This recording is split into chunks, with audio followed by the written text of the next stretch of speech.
अस्सलाम वालेकुम। आज हम इस वीडियो में जिस चीज़ के बारे में बताने जा रहे हैं ये सर्बेक्स जेड टैबलेट है। ये किस लिए इस्तेमाल किया जाता है हम आपको इस वीडियो में बताएंगे। सर्बेक्स जेड जिसको एबिट कंपनी बनाती है, इसमें मुख्तलिफ़ किस्म के विटामिन डाले गए हैं। जैसे कि इसमें जिंक डाला गया है, विटामिन ई डाला गया है, विटामिन सी डाला गया है, फोलिक एसिड है, बी कम्प्लेक्स है और मुख्तलिफ़ किस्म के विटामिन डाले गए हैं।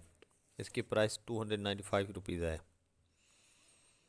अगर आपकी क़ुव्वत मुदाफ़त कमज़ोर रहती है और बीमार रहते हैं तो ये इस्तेमाल करें, अच्छा रिज़ल्ट है।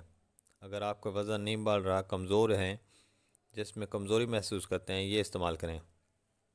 इसके अलावा ये सर्बेक्स जेड जो है ना, जिस्म को ताकत देने के लिए इस्तेमाल की जाती है। इसके अलावा बाज़ लोग शिकायत करते हैं कि उनकी जो है ना जल्द बेरौनक है, कमज़ोरी की वजह से जिस्म में और टांगों में दर्द रहता है, बेचैनी रहती है, उसको ख़त्म करने के लिए ये इस्तेमाल करें।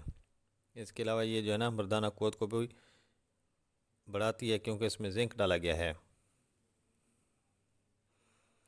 इसके अलावा बेरौनक चेहरे को खूबसूरत बनाने के लिए भी इस्तेमाल की जाती है। इसका तरीका इस्तेमाल एक गोली रोज़ाना इस्तेमाल करना पड़ता है।